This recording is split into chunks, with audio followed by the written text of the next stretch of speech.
so every year I would write myself a letter, then I read it a year later. And it's funny, reading these letters every year, the same question was always posed to myself, which was, when is the right time for me to leave corporate and do my own thing? Have you lost your spark you once had for your work? Did you lose yourself while climbing the corporate ladder? Do you question if this is really what you want to be doing with your life? What if you could start now, take action, and empower yourself to create work you love? Welcome to the Spark Your Power podcast, where we stop settling for what we have and find the power within us to create what we want. I'm your host, Jen Spainhour, career woman, career changer, and career empowerment coach. And I am on a mission to ignite your career success, purpose, and joy without compromise and on your terms. Listen in and get a front row seat to both high profile and everyday amazing women who are redefining what success looks like and sharing their secrets on how you can create a career that truly lights you up. I am so happy you are here. Are you ready? Let's dig in. Hi, everyone. I wanted to provide a real quick background to the episode you're about to listen to with none other than Angela Shen, one of the most amazing entrepreneurs at a very young age that I've ever met. So Angela will be talking to us in this interview about a business that she started many years ago called Savor Seattle Food Tours. And Angela was on this trend way before the rest of the country. She was one of the very first movers on the food and culinary tour idea. The exciting thing is that since the time of this recording, Angela has sold this business and she is now moving on to her next entrepreneurial dream, which is coming to us very soon. And hopefully she'll be back on the show to share about that. But there's still so much to learn from her experiences and just the authenticity of how she shares how she went through the process of becoming an entrepreneur after leaving the corporate world for many years. I know you're going to love this story. Listen in and soak in all the goodness from Angela Shen. My name is Jen Spainhour, and I am a career empowerment coach. So what that means is that I am all about supporting women with their careers, whether it be in their current career, they're struggling with relationships, or maybe being promoted in a new position and need some confidence, some support, or like someone said in the chat, many of us at a certain age start to kind of lose that feeling of fulfillment in our jobs and are ready to consider some other things, but that's can be kind of an overwhelming thought. And so I am here to empower women to explore what would really make them happy and successful, because when you do what you love, you tend to be more successful. I'm doing these Spark sessions to highlight these amazing women like Angela in my life, who I know, who have in various ways found their own version of success that maybe looks a little different than when they started their career, and they've maybe weaved their way in and out to where they are today. So I thought that would be motivational for people to hear, so that you can understand that there are many options out there. And also it's really good just to hear real stories from real women. This isn't all about just painting the perfect picture of a perfect career path, because I don't think there is one. It's about, hearing the challenges, hearing the real stories, and knowing that when someone like Angela can do what she's done, that means maybe someone like you could do something like that too. So with that, I would love to introduce Angela Shen, my guest tonight. And Angela is coming to us from Seattle. She is the fabulous owner of Savor Seattle, which has been in business 13 years now, correct? Yep. And Angela and I worked together at Pepsi, and she was always entrepreneurial. It's in her blood. And she was awesome at her job at that time, but it was because she was so resourceful and such a hard worker And I would like to turn it over to you, Angela, to introduce yourself and maybe just share to start us off a little bit of just, your personal background and then your journey of how you went from being at a big company like Pepsi to starting your own business. Sure. Well, first of all, I just want to say a big thank you to Jennifer for inviting me to join her for this Spark session. I loved working with Jennifer. So for all of those that are tuning in today, thinking about engaging with Jennifer or have engaged with Jennifer on a coaching side, I think you'd be an excellent hand. So anyways, that's my very quick plug. So I'm one of the people that you might consider a cut from an entrepreneurial cloth from an early age. So the debate of whether or not entrepreneurs are made or born, I think I'm probably in the belief that they're born that way. And I see that even with my own daughter, who is 10. Wow. Yep. I grew up in an immigrant family. My folks were the first to immigrate here from China. So I was first generation born here. And my story was very stereotypically immigrant oriented. My folks opened a Chinese restaurant in a very small town in Minneapolis. And I represented the entire minority population of our little town. Oh my gosh. And my father is very entrepreneurial. He's a chef. My mother would be very happy working in a factory making a widget for 50 years. And so this very polarizing perspective of the world is how I grew up. And so the childhood of growing up in a small business, in a restaurant environment, working in the kitchens, in the front, I really understood the power that food has to bring people together. It's pretty magical. Transcends all backgrounds, languages, native tongue. Everybody speaks food. Well, and we worked in food together, but it wasn't quite as elevated of the food as the food that you've been working with in the last several years. Angela and I worked together on Life cereal back in the day. Yeah. That's right. It was one of my favorite brand experiences I got to take part in. So anyways, I had lots of fun entrepreneurial businesses as a child growing up.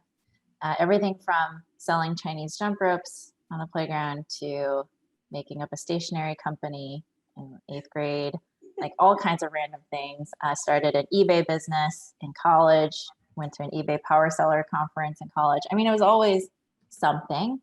And even when I was working at Quaker, I got my broker's license thinking I was maybe going to flip houses. So there's always something with a side hustle, and that's fun. And that was not, honestly, I feel like, Angela, at least in the corporate world we were in, that was not common.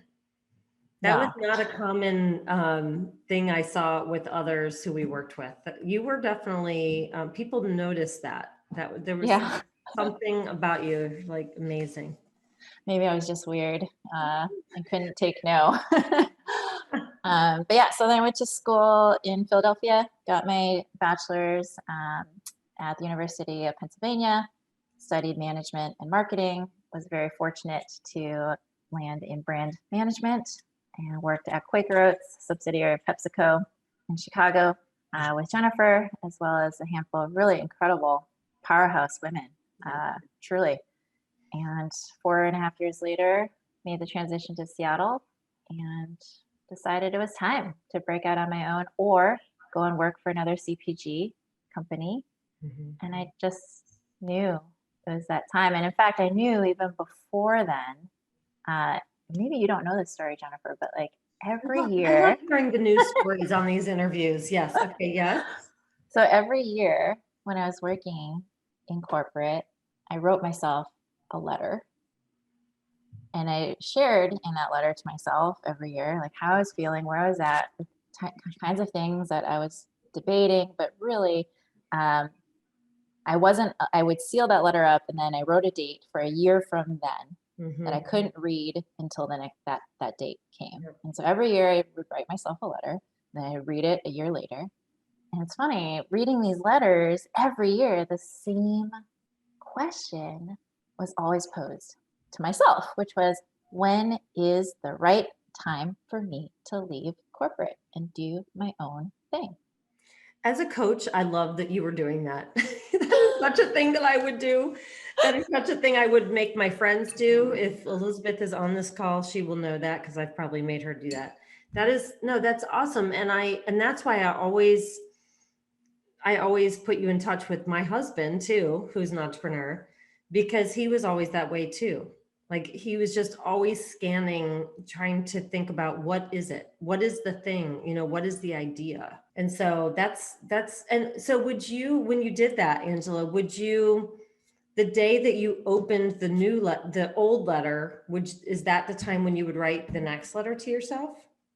Could usually be a little bit of a gap, you know, but I was always like shocked and surprised that the contents were almost a mirror image, right, of Yeah. the year prior. Right. Didn't matter what was going on in my life or what Mhm. entrepreneurial thing that I was kicking around.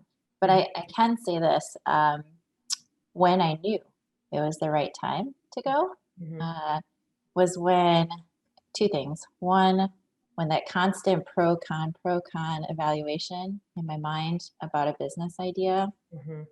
uh, didn't matter anymore how many things were in the con side. Interesting. I just knew and felt in my gut, because as you're evaluating ideas, like 99 times out of 100, you end up throwing it away because it just won't work. Like that con list is just so long. It's just daunting. Not a good idea. And that's all up here, right? Yeah, I mean, I practice what's called holographic thinking, which is your mind, your heart, and your gut. So with that, it sounds like, when you do the pro con list, which makes a ton of sense to do that and to bring the rational thinking to it. But at some point, it sounds like your gut and your heart we're making the choice beyond the rational, what's on the paper and how many are on the pro and con list. And you did that knowing with your eyes wide open that there were cons, but your for sure. heart and your gut overcame that. For sure. And I don't know how many others on here feel the same way, but the other factor that made it clear to me that it was time to go, I can remember when I was working on another annual operating plan at Quaker AOP, yep. AOP. Like, I will never look at those three letters in combination with, like, without Yeah, getting the shakes a little bit. yeah, yeah. Uh, I remember feeling in that moment that I was so not empowered to actually make a difference. Mm-hmm. That the buck was never going to stop at me. It wasn't going to stop at you. It wasn't going to stop at the director, and it wasn't going to stop at the VP. And I was so far removed from the actual decision making process. And that's what the rest of my career for at least the next 10 years was going to look like. And I just couldn't Mm-hmm. deal with that. I was Mm-hmm. like, so let me see here. I'm going to make this plan and recommend this plan. I'm going to be the one that's going to feel the consequences of it when it doesn't work out. And I'm telling you, this is a bad idea right now. I'm Yeah. telling you that this plan's not going to work. But I don't really get to affect change. Mm. And I was like, I can't do that. I can't live my life that way. Mm-hmm. And so I've got to do something where every part of me that I put in translates to the end results. And that also means the consequences, right? I have to have skin in the game. And that's when I knew it was time. It was time to go. Yeah, that's amazing. And I feel like I talk with a lot of people who have toyed around with this idea of leaving their job to start something new. But sometimes there's this feeling of, but I've put so much into my career and I have all of this and then I'd just be throwing that all away to start something new. So I'd be curious to hear your thoughts on how I believe you're not throwing it all away, that that's all kind of part of what you bring to the next thing you do. So maybe you can speak a little bit about how your corporate experience led you to and made you a better entrepreneur. For sure. You know, coming straight out of undergrad, I knew that it would probably be a poor business decision as an entrepreneur to jump straight into starting something of my own then. Better to cut my teeth on someone else's P&L for a while. And what better way to do that than working on multi-million dollar iconic food brands and building brands from the ground up, even. Uh, I think one of the big things that I really struggled with when making this decision, but then ultimately felt a lot of relief the day that I gave notice, was I was worried that as most people were, that, well, what if I'm throwing all this away? Like I've already invested 5 years, 10 years, 15 years in this career path. Well, the reality is, like, what's the worst thing that could possibly happen? And so for me, in evaluating any type of decision, I always think about the vast extremes. Like, what's the absolute worst thing that could happen to me? Yeah. And what's the absolute best thing? That's good that you keep that part in, because a lot of people forget that side of the equation. They only look at the worst. That's right. And inevitably, like, probability says that you're going to fall somewhere in the middle. But as long as you're comfortable with what's the worst case scenario, then that gives you comfort in knowing, oh, I can handle that. And the worst case scenario about leaving something that's a sunk cost and a path that you're not happy with anyway and fulfilled with anyway, is that worst case, you can always come back, right? I knew I could come back in the brand. If I was a total flop as an entrepreneur, sure, it might put me back 2 years, right? The amount of time that I'd put into my new venture. But I would come back a whole lot smarter, knowing that experience and frankly, maybe appreciating what I had before that maybe I was so like keen to walk away from. Maybe there would be this newfound appreciation for what I'd wanted to leave, you know? So is the grass always greener on the other side? Maybe not. So that's the worst case, is like, well, you can always go back. Right. Yeah. You know, I think that's that idea of all of us tend to focus on the worst case scenario, and we focus on it so much as if that is 99% probable. And so many people really don't think about what's the best that could happen. And am I willing to take that chance in order to try to get the best that could happen? And I think that's a key thing. And I've also found for myself, and I think that we have this in common. We haven't talked about this lately, but I remember back when you were first making this decision, you had some serious pushback from your parents, I believe. Yes. And I have been having this conversation about how when you feel so passionately about something, you're more willing to stand up for it.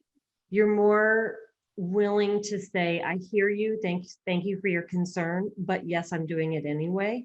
And I think that's also an indicator that you're ready. So maybe tell a little bit of that story. Well, I don't know if you remember, Jennifer, but the business that I thought I was going to start, I do remember. And why I left Quaker was for a very different business than I'm actually in now. So at the time, I left Quaker because I thought I was going to start a chain of high-end nail salons that served cocktails. This was when Sex and the City was all the rage. Yes. And I thought, this is a great business opportunity. Yes. I told my parents. My mother immediately burst into tears and refused to speak with me for about the next 6 months. She said, you know what? You're throwing your life away. I invested 4 years of an Ivy League education, and you're walking away from a 6-figure salary at you're 26. What are you doing? Right. Like, the best thing that you could have possibly done. Like, now you're going to be a failure. Oh, I remember hearing those stories. I was like, oh my gosh, you got to be strong. And this is part of, I think, the message is, to step out, to do your own thing. You have to be convicted in your Yeah, own passion, your own drive to do it, because you will have people who care about you, who will be concerned that you're making a mistake. totally. And it is Mhm. out of love, right? Yes. Because they don't want to see you fail. Mhm. And it was very divisive, even in figuring out who my friends were. Mm. Those that believed in me as an individual, despite this crazy idea, right? And so, yes, this Ivy League graduate walked away from $100,000 plus salary to enroll myself in nail school Mhm. and get certified. Not because I actually ever wanted to touch feet, but Yeah. because as an entrepreneur, I was very convinced that I had to understand the business model, all aspects of it, in order to be able to operate and run that Mhm. type of business. Um, so I will say this: the other part of being an entrepreneur, one of the founding uh, guidelines that I share with anyone who's thinking about making a jump into entrepreneurship is that I liken it a lot to shopping for clothes. So if you're at the mall and you're looking at the windows and you're like window shopping, you're like, that could look really great on me. I think that's going to be great. Or like, oh, that looks terrible. I would never wear that. Until you actually try it on, you will never know if that dress is going to make you look like a meat sausage casing or really fantastic. So, Yeah. like, you just don't know Yeah. until you do. Yeah. And I think so many of us spend our lives being window shoppers and saying, That's oh, it's interesting. not for me. Or, Yeah. oh, I don't think that that's going to work. The only way to know is actually to try it. So Mm. try those side hustles Yeah. and just do it. Take And so action. that's take action. I'll tell you, my story is that, and it doesn't look like Elizabeth has been able to join us yet. She's probably going to watch the replay, but Elizabeth is one of the women from Quaker who I go on an annual spa trip with. And I have always been the one to make everybody write their goals down for the year. And they resist it, and then they're glad later, because then every year I share out what you were talking about last year. And I had a similar to you, where you were opening those letters and seeing that similar theme. The theme that I was seeing is I was always unsettled with my current job. There was a time when I was really happy, but both of the companies I loved got purchased by other companies, and that really changed things. But I was always yearning. I had this idea, and then I had that idea and that idea, but I wasn't doing anything. It was kind of all talk and no action. And at the end of, we had gone 10 years. And for each of them, I put together like a summary of all their 10 years. I went back through all my journals and I did this 10-year Amazing. summary, and I did it for myself too. And I was like, this is ridiculous. I was just talking and thinking about this stuff, but never taking any action. And it's just, you have to start taking action to get clarity. Well, and Shelly in the chat just asked a really great question Mhm. about that, which is, how what's my take on, do you Mhm. start your side hustle while you're still trying to balance a full-time job, Mhm. right? Or how do you make a clean break and make that jump? Right. Um, for me, I was really fortunate, and I think it depends on your personal situation, right? Do you have a significant other that can help shoulder some of that financial burden, and you agree upon a period of time or amount of money that you have and that runway that you get to give your dream a shot. Mhm. If not, then it's again identifying how much time and how much money you're willing to put up to live it and to wake up potentially happier than you've ever been, right? Like, what's that other end of the spectrum? Yeah. Um, so I always played around with side hustles, as Jennifer, knows. Always was working or selling something. And in fact, one of my other former managers at Quaker, I even sold product for her on eBay on commission. So she had a whole collection, Karen Silk. Oh, really? I didn't know you did that. That's funny. She had a collection of like old Swatch watches. Oh, And I that's was like, funny. oh, I could sell those for you on a commission. Yeah. But yeah. Michelle Battles. Oh, let me actually, I want to chime in on the question about jumping off cold turkey versus side hustle. So, because I left my corporate job in August of 2014. I can't believe it's been that long already. And what I was able to do was to take the work that I had been doing in my corporate job, the part of it that I loved the most, which for me was moderating focus groups and doing qualitative research, and make my own business doing just that. And I did that I still do that to some extent, but I do think that for a lot of entrepreneurs, there is maybe a period of time where you're overlapping for a bit. Parallel pathing is what we would always call it. I mean, it's just a smart thing to do if you can manage it, to do some of that trial or get a certification. There's so many things you can do online these days to get a certification or do some training, make sure you really like it while you're still working. And it does mean that you're working on your weekends, possibly. It's almost like doing a graduate degree on the side, but you can do that. And so it's probably a way. I think the whole side hustle thing has gotten so common now and there's so many ways to do it. So that's my 2 cents on that. Okay. And then Michelle Battles asked something about, did you ever consider forming a business with a friend versus doing it alone? I've always been a very independent person, very strong-willed as well. Jennifer can attest to that. So, as I thought about businesses, I always thought about things that I could start on my own and scale on my own. And I think the beauty of that is then the decision making is your own as well, so that you're not tied to someone else who also has an equal say and also an equal share in the spoils, so to speak. Right. I think if you're talking about starting a really big venture that needs quite a bit of funding, then it's a different story. And maybe you'd want to have more than even just one person that you're bringing in on that. But I'm really grateful that I did it on my own, but still had a peer group of other business owners to support me, because it is very lonely. 100%.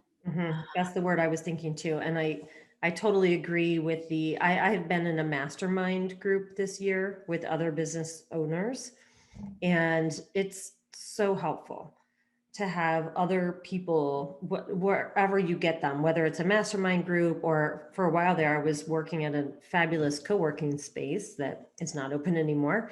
There was a lot of other female entrepreneurs there. You've got to get around other female entrepreneurs if you're going to be doing it on your own, just for the motivation, the ideas, the learning. I think that's really helpful. And if I can add to that question about doing it alone versus with others, because I'm actually a very collaborative person, but I've also been somewhat hesitant to partner legally and officially in my business. However, in my consulting business, I've brought in contract people who I know I work really well with. And I think the key, and there's a term, I don't know if you've heard this term, Angela, it's called the zone of genius. So I think that when you can get to a place where you can really understand each other's zone of genius, which means, this is the thing that comes easily and you are super naturally good at, and know that about each other and accept it. Because I feel like when I was younger in my career, I was always trying to be good at everything. And maybe that's just the corporate world and environment we were in. You felt like you had to be good at everything. And so when someone else was really good at something sometimes it made me feel bad about myself. Like I'm not as good at that. And in doing my independent work with Mary Lee McDougall, actually, who I don't think she's on this call, but we have come to the understanding of and been vocal about it. She is awesome at storytelling and taking all the insights and writing an awesome report and creating an impactful presentation. And I'm great at talking to the consumers and doing the moderating. And I had to let go of that chip on my shoulder or whatever. Like you've got to get to the point where you can say, that is not my thing. If you are going to partner with someone, you need to understand you're good at that. This is your zone of genius. I'm good at this, and bring those two so that you become 1 + 1 = 3. Completely agree. Yeah, finding people who are either partners or people that you bring onto your team to be your strengths in the areas that you're weak.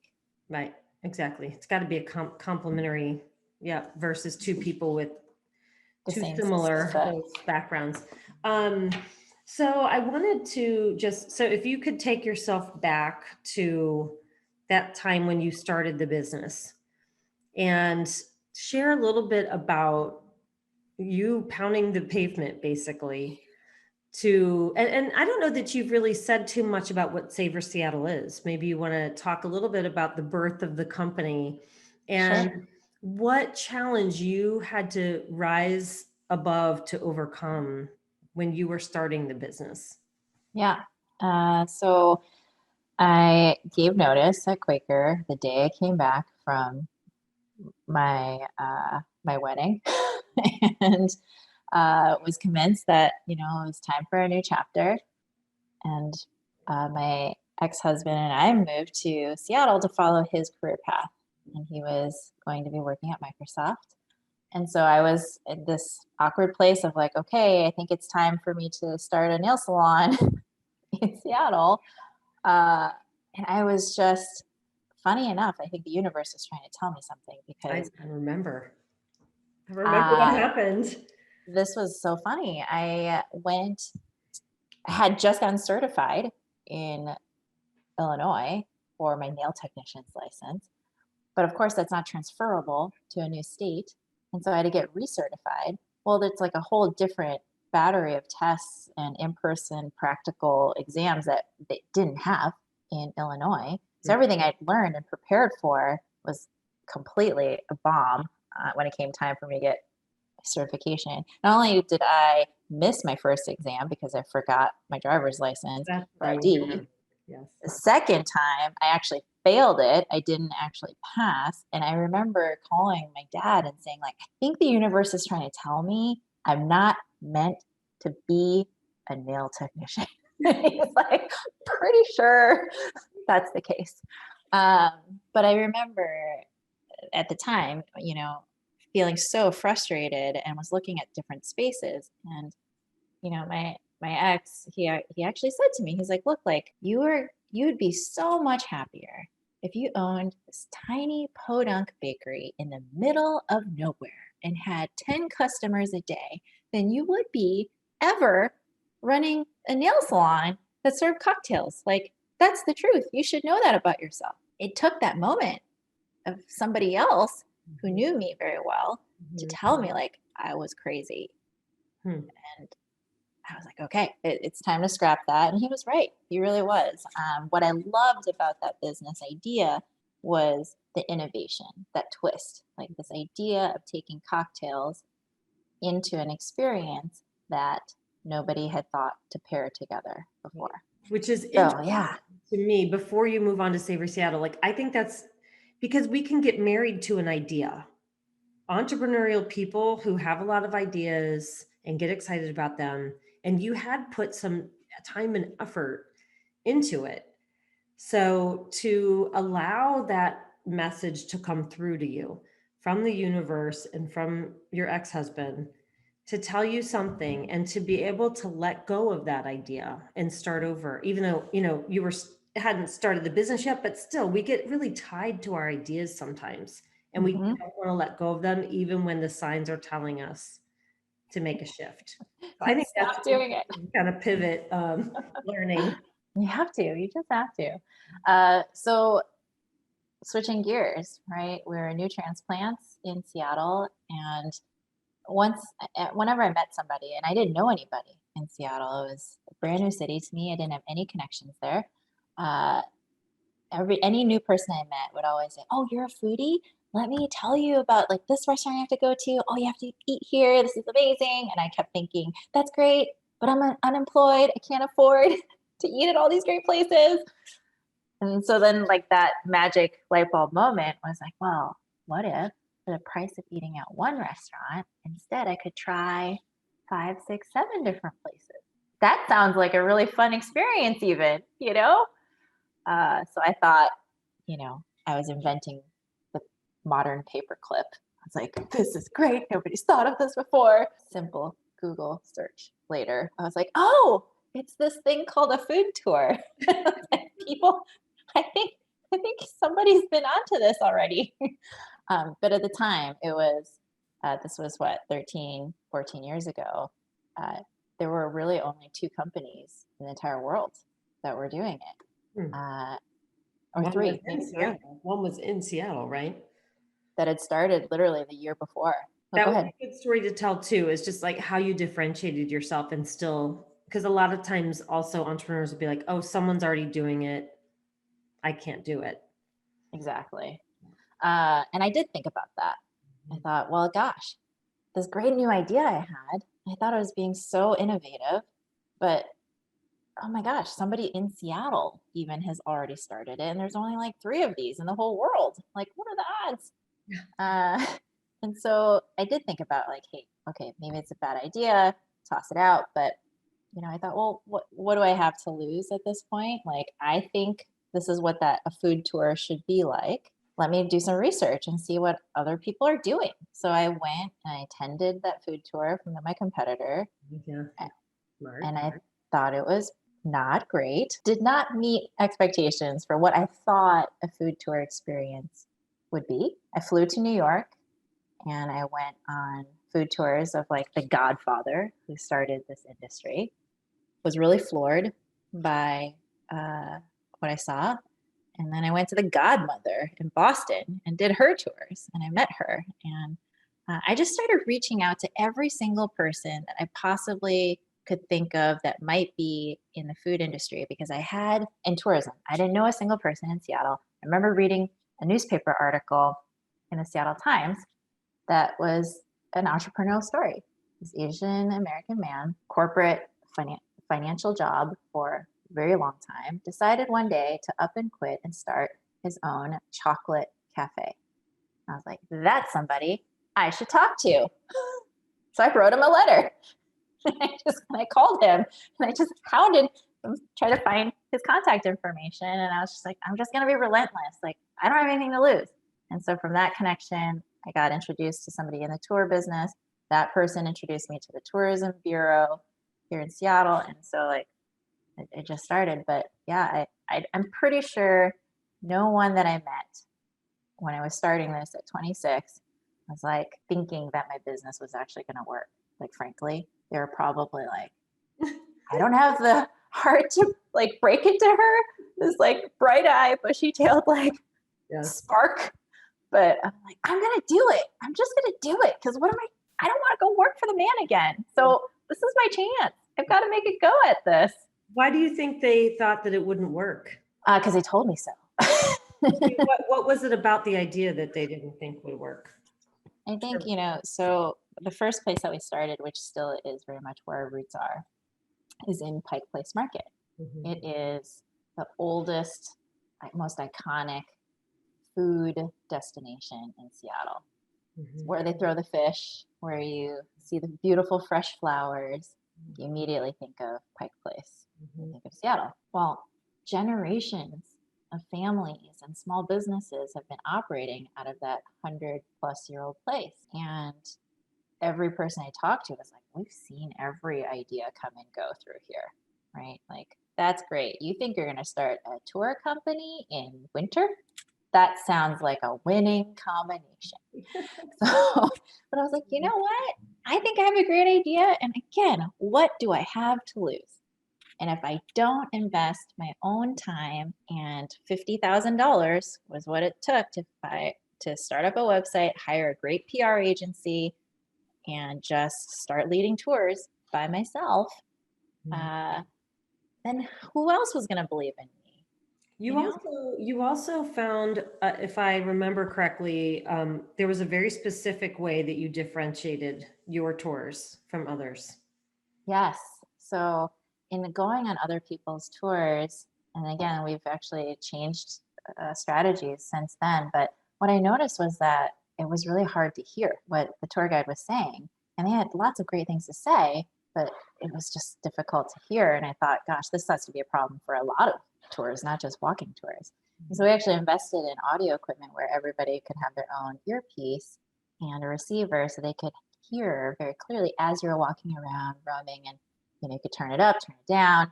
um, and it was very much something that set us apart from our competitors locally and nationally. And my background in brand definitely helped as well, because I wanted to create a symbol or an icon that represented our brands. And so all of our tour guides tote around vibrant pink umbrellas. Yeah. Yeah. And then you've got that as part of your brand logo too. I do. Yeah. I wanted to create the equivalent of like the Quacker is to like the duck tours. Okay. Yeah. Yeah. I'm like, what can I create that's a little tongue in cheek, very iconic? Because locals will never be caught dead with an umbrella. Yet everybody who doesn't live in Seattle thinks that it rains here all the time. It doesn't, but we just tell people it does so they don't move here. Um, but yeah, like, there's that weird like association that of like tour companies that, follow the umbrella. I was like, I'm just gonna make it a big joke. And now it's like a thing, which brings me a lot of joy. Funny story, and then we can get back to the No, question. no, it's great. People love hearing this. Go ahead. Each year there's always a big conference for food tours. And so we were very much pioneers in our space. And so, I think we're now probably the third largest food tour operator in the whole world. And so there's food tour operators everywhere now. I met someone at one of these conferences that came up to me and said, I started my tour company because I came on your tours. And so that's pretty common, which is awesome in and of itself.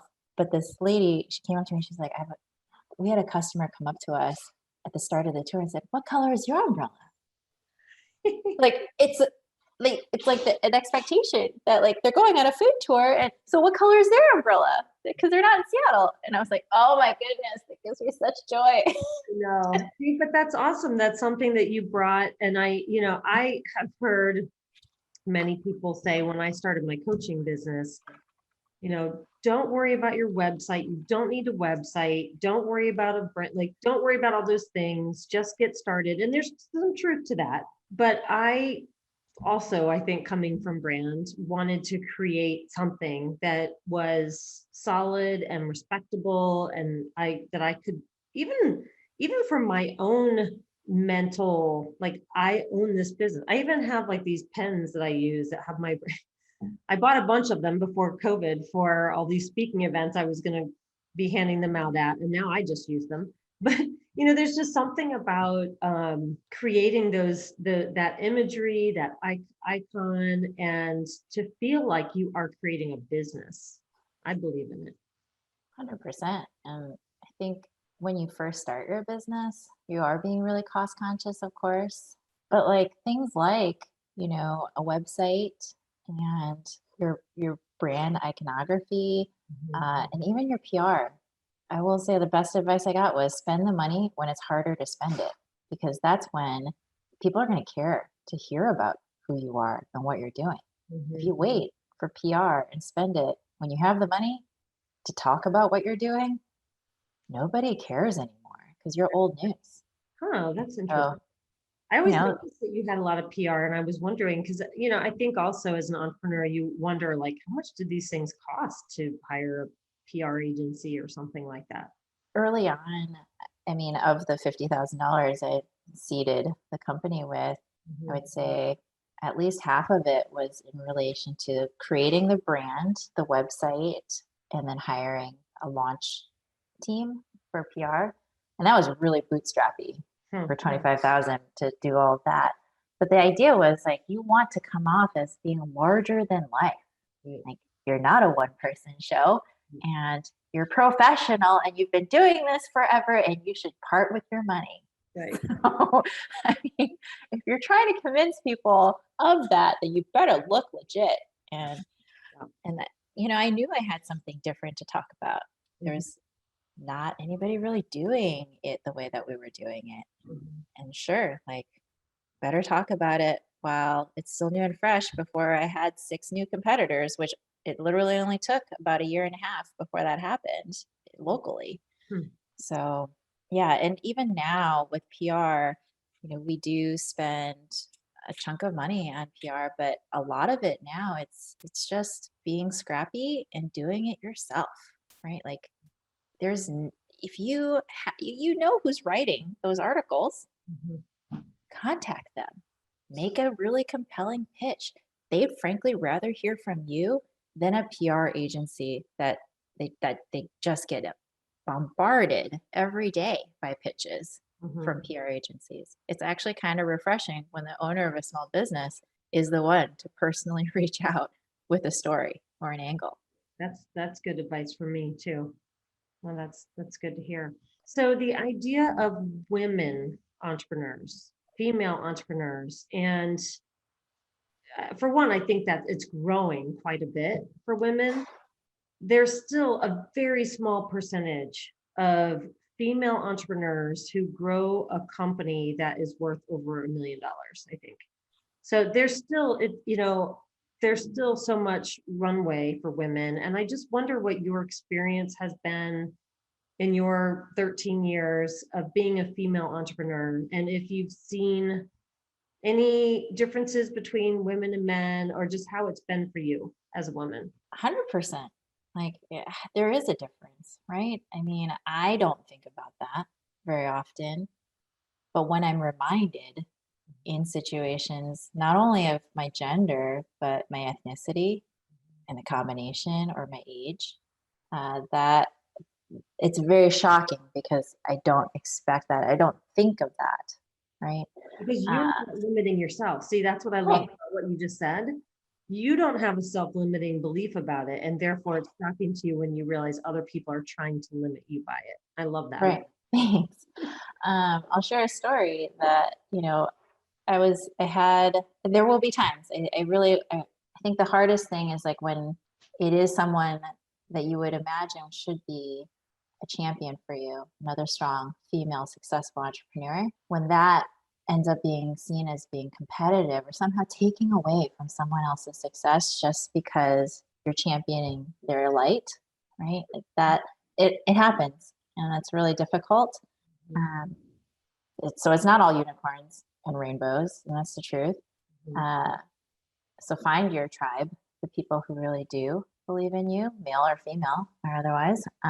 But I will say that you have to really believe in you first and foremost, right? It has to come from you. And I think that was true of knowing that I didn't want to write a business plan. I tried for 2 solid weeks, and I got a page and a half on the screen.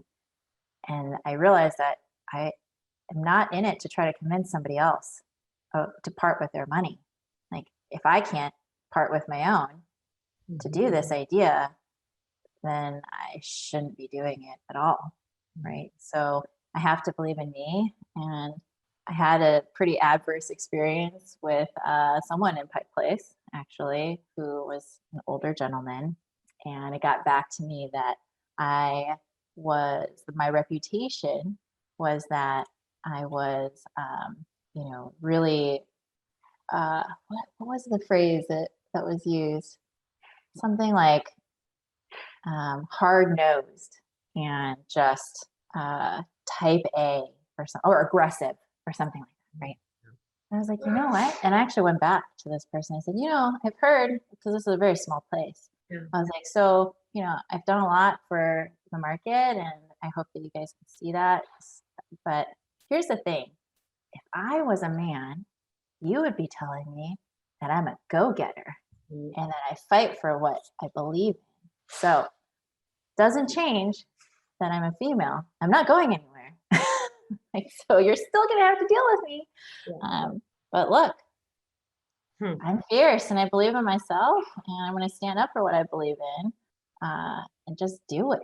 Just do it. And I'll end with a quote from my very respected mentor, Tom Douglas, who's a chef and restaurateur here in Seattle. He told me, some of the most interesting people are not universally loved. And I'd rather be an interesting person that paves my own path than be someone that everyone likes. It's impossible. Well, and I think that's, I had just had someone ask me today, I was being interviewed by someone asking me about my, as I've gotten older, how that's changed things for me. And one of the things I said was, I think as you get older, you stop worrying about the judgment that other people might have. And you start being yourself and just being willing to put your own thoughts, feelings, opinions, ideas out there and know that the right people will come. And that is such a feeling of freedom. So that sometimes comes with age, but that's awesome that you were willing and able to address it with him. How did that go? It went well. I mean, we still have to interact, regularly. And I think it fostered, I think standing up for what I believed in and not getting pushed around, because I think that they thought it could be marginalized. And I was like, well, I'll show you. That's not happening.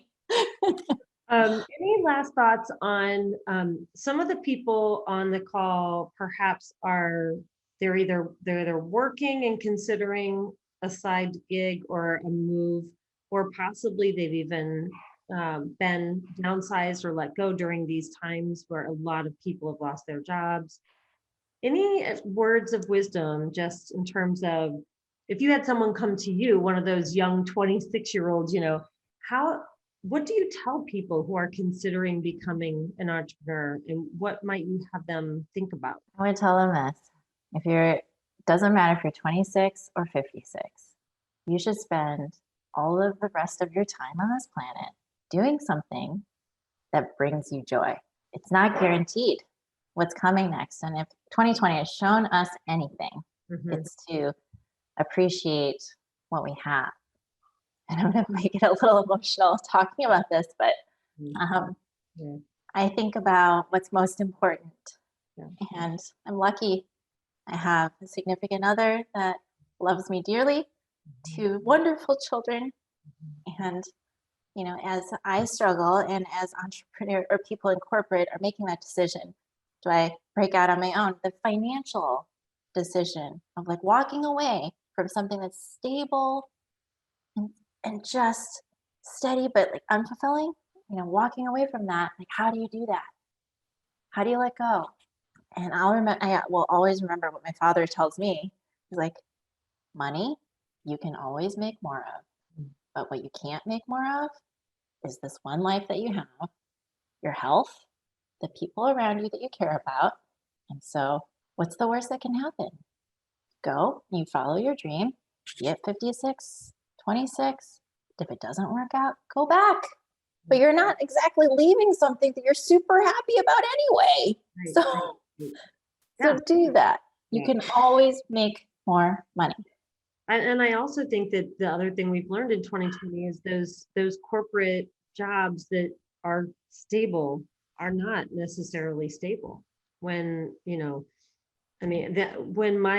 Joel, my husband, started his business and we were working together at that time, a lot of people would say, how can you leave something stable and do something so risky? And his response, and you would probably agree with this because you guys are both true entrepreneurs, he'd say, I think working in corporate is risky because you don't have control over whether you have a job or not. If I'm an entrepreneur, I'm making it happen. And, so it's interesting. And back, I wanted to make a comment earlier, way at the beginning, you mentioned like our entrepreneurs born or taught, I think you said. So I feel like you and Joel are like diehard, always were just meant to be entrepreneurs. When I met him, he was 23 and he's like, I'm either going to be a CEO or start a business. I was like, whoa, who are you? I was a corporate girl. I was definitely a corporate girl. And I don't know what, gave me the entrepreneurial bug. I don't know if it's because of being with him, because my parents are very traditional in their jobs. But I think part of it is just the lack of fulfillment. And that's what has drawn me to call myself a career empowerment coach, because I don't want other people feeling that I just do my job because it's another day and I'm just getting through life. That is, or worse. Many of them are way worse. I was talking to someone today who said she used to literally almost throw up every morning before work because she is so stressed out. Yeah, I don't want anyone else to have to go through that. So if I can help anyone find their way out of that, it is so much more fulfilling for me. Very exciting. So there's different ways. There's different ways to achieve or to think about becoming an entrepreneur. And I do want to be mindful of time. It's 8:00. I would just like to say it sounds like you kind of had your parting. I love that quote that he shared with you. And I've always admired you and your just tenacity and resilience.